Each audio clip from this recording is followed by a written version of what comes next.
Guilty. Guilty. Court is adjourned. Guilty. I didn't do anything. The whole truth and nothing but the truth.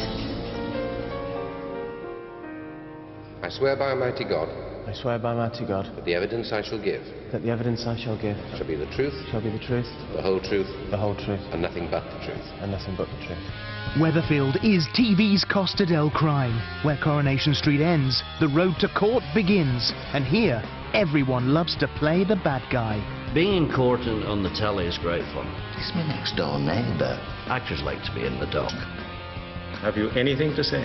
I killed him. Guilty. Guilty. Not guilty. You get up there and you feel guilty anyway. Guilty. Not guilty. He's kind of really intimidating. 2 years. 8 years. 18 months. It's meant to intimidate you at a court, isn't it? I mean, that's what it's there for. I didn't do any of it. Tonight's roll call of shame includes more than the usual suspects. What is your age? Over 21. In those early days, it was things like sit-ins, didn't want the mission hall pulled down, or a bit of shoplifting. She placed the tins in her shopping bag and went to the checking-out desk with her other purchases. And where were you standing? Ask him, where was he standing? But recently, of course, the streets got really heavy, big stuff. I mean, when you're into murder, that's a whole different game. Smack! And that was it. It was the story with the ultimate spice, not posh, but scary. Who'd have guessed that the one-time whinging teenager would turn out so badly? As Deirdre would say, "Oh, Tracy." Are you coming to bed with me? I always think Tracy is just not well. Of course I am. She tried to sell her baby to Roy and Hayley. She accused Roy Cropper of date rape. Let's just get your clothes off first, eh? She has really done some totally outrageous things. Oh, the list is endless. I still think that when it came to murder, Ken possibly thought even that was a step too far. But it wasn't. I'll kill him. Well, maybe later, but for now, just ignore him. Hell hath no fury, like a Tracy scorned. And I think from that moment on, she decided she would have her revenge. And so began the elaborate plot to set up two-timing boyfriend Charlie Stubbs as a woman beater. No! Oh, Ashley, we've got to do something. Then she'd kill him and make it look like self-defense. Even for Tracy, it was quite an extreme measure. Help! That Tracy Barlow's shouting out the window. So common. She thought she was quite right to do it, because the world would be a better place without Charlie Stubbs. She was just cleaning up the community. For everybody. And why not? Oh my God, what's happened? Yeah, well, I think I've killed him. I think I've killed my boyfriend. But the story didn't fool the police. After being charged with murder, Toxic Tracy's fate was in a jury's hands in one of the street's biggest courtroom dramas to date. Okay, nice and quiet, please, ladies and gents. We are at speed. Very quiet and still everywhere, please. It's day 5 of the trial, and David Platt is in the witness box. The horny teen has spotted an opportunity. He'll back up Tracy's story as an eyewitness in return for sex. What happened next? Charlie flicked out his knife, cutting Tracy's hand. Her left hand. Yeah. Holding the knife in his right hand. Yeah. You sure? Look, I'm positive. Mr. Stubbs was left-handed. Yeah, thanks, David. With a defense witness like you, who needs a prosecution? I think he made an excellent witness, really. Not really. Did you see him? Oh. It's going really badly for Tracy at the moment. But me and Blanche, Peter and Blanche, is the most exciting thing that's happened to him for years, so it's good. Yeah. Peter taking a pop at Tracy? He's in no position to talk. In fact, none of the Barlow clan are whiter than white when it comes to the law. At times, it seemed like they've had a season ticket for the dock and the public gallery. I'd go as far as to say they're the most dysfunctional family on the whole street. That's absolute rubbish. We're much more intellectual than them, we're better looking, you know. But what you don't want to do, you don't want to start a fight between us. It'd be like the Montagues and the Capulets. But they won't know who they are. There's dear old Ken, wanting to do well, help the world, help people. And what does he have around him? unbelievable. But Ken's no saint himself. His first court appearance came years before Tracy was even born. It was the 1960s. The Vietnam War was raging and protests were rife. Meanwhile, Weatherfield had its own arm of the anti-war movement. Ken Barlow, the self-styled conscience of Coronation Street. Well, I know where you'll finish up if you get mixed up with that lot again. In jail. Maybe, She was right. I find the defendant guilty. 30 years on, Ken was back in court. He'd gone from waving banners to punching a pupil, one Aidan Critchley. Everyone's met an Aidan Critchley. There's one in every single school in the whole country. Is it a bird? Is it a plane? No. It's Supermarket Man!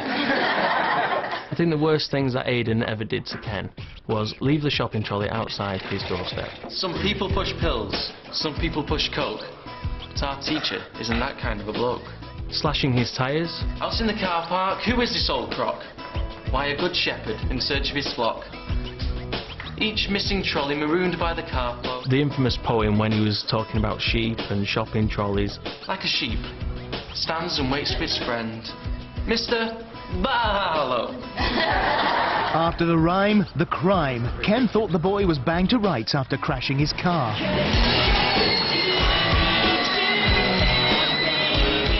But even Aid's arrest didn't end the classroom torment, and the tearaway soon returned. Nobody could touch me, and it's all down to good old Mr. Barlow. You love it. It's great thumping something, because you're not really thumping them, but... It was poetic justice. I was doing something at a school fete and the headmistress came out and I felt terrible. I was sort of apologising on Ken's behalf for having smacked a pupil in the class. She said, oh no, she said, I've got 10 will line up, you can smack the lot. Ken swapped the classroom for the courtroom. Well, if I was the judge, I would have put him in a cell and thrown the key away. Yes. Ken was convicted, but walked away with a conditional discharge. Still, his problems with kids were far from over. Remember the trouble he had with son Peter? A man who wanted to have his wedding cake and eat it, not once, but twice. Married to Peter. My Peter. Only he's not yours. He's what you might call ours. You tend to think of bigamists. I've married this woman, I've got her here, I'm going to go off and marry another. It wasn't like that. The guy was confused. I don't think he was confused, I just don't think he could keep his trousers on. Well, here he is, the husband. The police dropped the bigamy case and Peter walked free, but he still received a very public punishment. Our verdict is guilty. Excuse me. My friend fancies you. Liz! 10 years ago, smooth-talking John Lindsay touched down in Weatherfield, whisking Deirdre off her feet. The heck, Deirdre. Got yourself a nice catch there, haven't you? But he later landed her in jail for fraud, causing a frenzied media campaign to free the Weatherfield One. John Lindsay to Deirdre was an exciting departure. But he was also a serial fantasist, passing himself off as a pilot and taking care to cover his tracks. Hello? Yeah, I'm on the train to York. Deirdre's head was in the clouds, and, not for the first time in her life, love was blind. I just don't know what to say. It just seems so extravagant. It's incredible. He completely swept Deirdre off her feet. He took her on shopping trips, he bought her clothes, he put her in a lovely house, little realising that all this money was being done in her name. Her mind was boggling. We spent the best part of 3,000 quid. What do you think? I love you. People enjoyed shouting at the TV. You silly cow, can't you see? Can I help you, madam? It was left to old flame Ken to stumble across Lindsay's real ties, namely his job. And Ken didn't like him at all, but of course when he tried to tell Deirdre she wouldn't believe him, she thought he was jealous. But he was right in the end. We've decided to say that he failed his last medical, couldn't face being ground staff and got another job. Look, are you going to back us up? That's all I want to know. You mean you want me to collude in the lies? No, just don't say anything. But Deirdre's faith in her new man landed her in court. Deirdre and Rashid. You are charged on an indictment containing 11 counts. Are you guilty or not guilty? Not guilty. To stand up there knowing you're innocent, in a way might give you confidence, but at the end of the day would be even more terrifying to go to prison for a crime that you didn't commit. The Crown contends you were the creative intelligence behind this fraud. Deirdre was painted by the Crown as this kind of, I don't know, uber criminal, this manipulative kind of Tony Soprano of Weatherfield. And as for loyal Ken, he turned into a supergrass.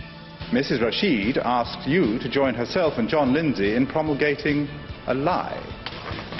Yes, but Deirdre's intention was not to deceive anybody. It was simply to save herself from embarrassment. It was partly down to Ken, probably, that she got convicted, unfortunately. Have you anything to say? I didn't do any of it. Right. Take the defendant down. You can almost hear the audience saying, no, no, no, you've got it wrong. You know, she didn't do this, she couldn't do this, she's not that sort of person. Within weeks, the truth came out, along with the Weatherfield one. It was John Lindsay who took her place. You should like it in there, John. Yeah, it's full of women. He may become Jan Lindsay. John Lindsay, we don't know, actually. There's a whole set of things that could go on there that we could explore, but let's not. Plus, it wasn't really a prison, it was a makeup college, so he's now fully qualified as a makeup artist, which is nice. Deirdre's miscarriage of justice was the first on the street, but not the last. Coming up, the nation's favourite newsagent defends her bonbons a little too vigorously. Enjoy your ride! And the real villain for whom the law's a game. Stephen James MacDonald, come on down!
It's a well-worn path from Weatherfield to the dock. But not everyone who ends up in court expected to be in trouble with the law, least of all this one. Who would have thought that Rita Sullivan would have been in the dock? Who indeed, especially after a blameless 30 years handing out words of wisdom along with the dolly mixtures. I think because she's not had any children of her own, she's quite a mother figure. You know, she takes them under her wing and she nurtures them a little bit, and she definitely did that with Leanne. All was sweet at the cabin until the monster of all mothers knocked Rita off her pedestal. Godmother meets Godzilla. I'd blame the parent, and that young Chesney smashing your window proves my point. What? Oh, morning. And the cause of all the mayhem, the street's uber urchin, little Chesney and his sweet tooth. You cow! Oh, you nasty little Miles. Oh, love, come here. Poor old Rita. And the thing is, when Rita saw red, all Priscilla saw was pound signs. You was provoking me in there. It was so nice to be so nasty. £5,000 should cover it. £5,000? £5,000 now, or go to court and lose everything. Rita chose court. It's unimaginable that she, you know, the Queen Mother of Coronation Street, should be in the dock. She doesn't know what to do. She's led a blameless life. You admit to striking the boy. I gave him a little clip. That was all. And that was because I'd caught him in the act. I didn't ask you what the justification for the blow was. There really is no justification for striking a minor. Although it was very tiny, it was a very small swipe. You know, Rita did hit Chesney. It's not good. And it got worse. In the dock, Rita's sense of injustice exploded before the bench. Somebody said the law was an ass. And by hell, how right they are. Security! Remove this woman. I am holding you, madam, in contempt of court. Would that have happened if she hadn't have shouted out in court at the judge? Who knows? Rita may have been left counting the cost, but at least her appearance was a one-off, unlike the serial offending MacDonald family. Stephen James MacDonald. There you are. Be over in 2 shakes of a dead lamb's tail, bosom. Steve MacDonald has the most court appearances of any character. You've been charged with handling stolen goods. Very serious charge. And do you find the defendant guilty or not guilty? I think Steve is responsible for everything that happens to himself, to be quite frank. You know, if there's something to step in it, then he'll step in it. Stephen MacDonald. I sentence you to 200 hours community service. I sentence you to 2 years in prison. He's one of those people that just ambles along and then finds themselves in trouble and then thinks, oh no. He's just one of those bad lads, isn't he? He likes being a bad lad, although he's never really bad, you know, with a capital B. It's a charge that means what it says. Conspiracy. People coming together to pervert the cause of justice. But when it came to crime, Steve was an amateur. And 7 years ago, he found himself testifying against a professional. Local psycho, Jez Quigley. God, I wouldn't like to come across him in a dark alley. It was really scary, but somehow sexy. It was a tale of drugs, thugs, and revenge. See that? He wouldn't do what I asked him to do, and look where he ended up. He saw off my husband, and he saw off my son. Get off me! Any mother in their right mind would have been determined to see him go down. You never saw them together, and your son never made any reference to Mr. Quigley? No. Is it true to say that, for all you know, they were total strangers? I'm sure that they knew each other. She was totally and utterly frustrated, and seeing Jez Quigley's prison sentence, you know, slipping away at that time. Have the jury reached a verdict upon which you are all agreed? Yes. Guilty or Fair not? play and forensics let them down, and Jez walked free. You wanted to punch his smug little face to a pulp. I mean, really, he was absolutely awful. I'll see you later, Stevie boy. Me and you have got a lot to talk about. But talking was the last thing on Quigley's mind. Stephen James MacDonald, come on down!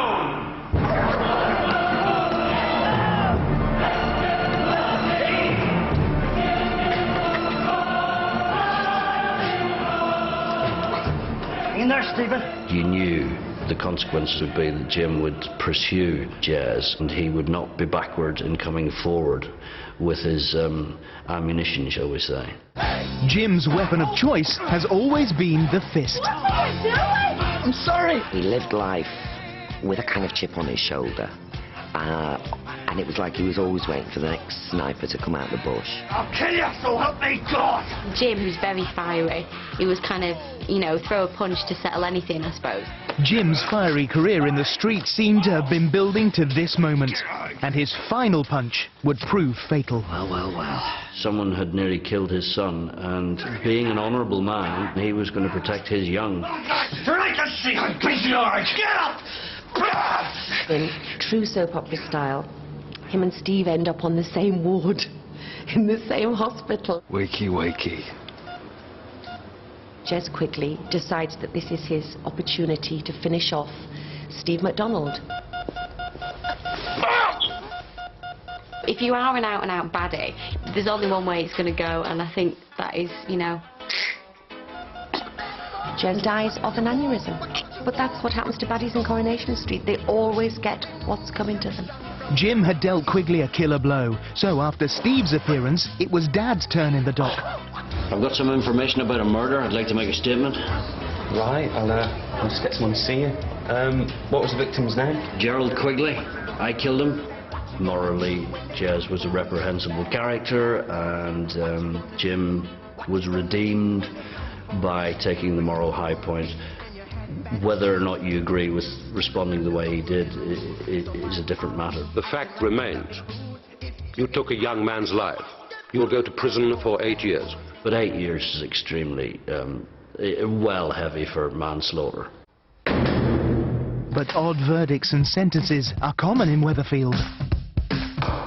Take him down. Some judges have caused outrage. This isn't justice, it's a mockery! As was the trial that would result from this affair. The Harrises were a troubled family, really. They came in with a teenage daughter at that dangerous age, and I was a spanner in the works for the Harrises, especially for Tom. And when Tommy decided to knock his daughter's relationship on the head, she responded in kind and with a monkey wrench. Whacking her dad over the head with the wrench. It was like, oh dear. Mum Angela later made the ultimate sacrifice and took the rap, although the truth came out in daughter Katie's suicide note. Not guilty of murder, but Angela was still in the frame for perverting the course of justice. You should prepare yourself. You could still be looking at 6, even 8 years. 6 to 8 years? That was a bit steep, wasn't it? You can't go around perverting the course of justice, can you? Compared to Angela's treatment, Alan Bradley's was remarkably lenient. He committed mortgage fraud after discovering Rita's deeds, then tried to murder her when she found out. After the arrest, the court appearance, and the verdict. He was sentenced to 2 years, 1 year suspended. He's been in custody 7 months, so with remission for good behaviour, he was released this afternoon.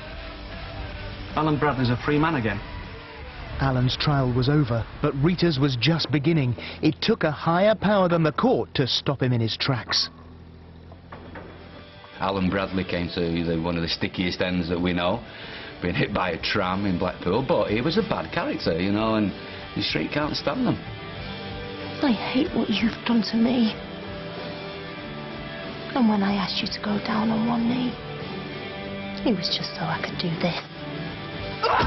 And so the writing was on the wall for the latest bad character. After Tracy killed Charlie, it was justice, street style. Have the jury reached a verdict on which they are all agreed? Yes, we have. Do they find the defendant, Tracy Lynette Barlow, guilty or not guilty of murder? Guilty. Hey!